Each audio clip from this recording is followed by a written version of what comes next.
Goldman Sachs planning to lay off up to 4,000 people. Sonali Basak's jumped on the phone for us. Sonali, I assume you've read through the story as well. What do you make of these headlines that have dropped in the last couple of minutes? Yeah, 8% is what this would amount to, according to Semafor. That's about 4,000 people or so. Listen, remember, if you put this in a comparison, for example, what you saw Morgan Stanley's percentage cut was about 2%.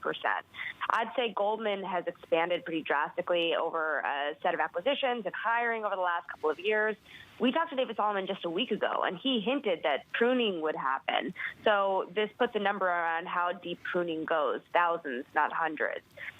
This will go into early next year, according to Semafor. So this is in addition to the cuts we've already seen. Remember, if Goldman is doing this, you have to assume that other people are already also starting to think about whether it's time to start cutting some jobs after massive headcount increases the last couple of years. It's kind of very classic Wall Street behavior, isn't it? Hire a lot in the good times, and then before things get bad is when you start to prune. Sonali, there's a real question, especially around Goldman Sachs, about whether this is going to be concentrated in the consumer-facing business, the Marcus operations, or whether it will be broad-based, including some of the investment banking units that have been incredibly successful. What's your sense, based on your conversations with leadership there? So, listen, it's the conversation we had in good times was whether you want to put money towards technology or whether you want to put money towards people. And that conversation gets even more significant in bad times.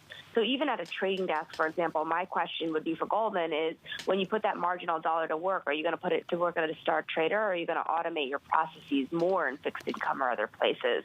That is the strategic decision you have to make in a hard time into next year while you're protecting your margins. And by the way, one may pay off more than the other. And so you have to assume that low performers across every business line are going to be taken a look at.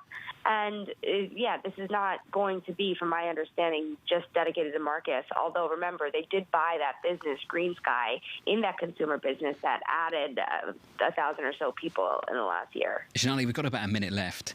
Let's just take a step back. You caught up with the CEO of Goldman only a couple of weeks ago. Was there any indication of this, just thinking back to that conversation, any indication whatsoever that something like this was coming?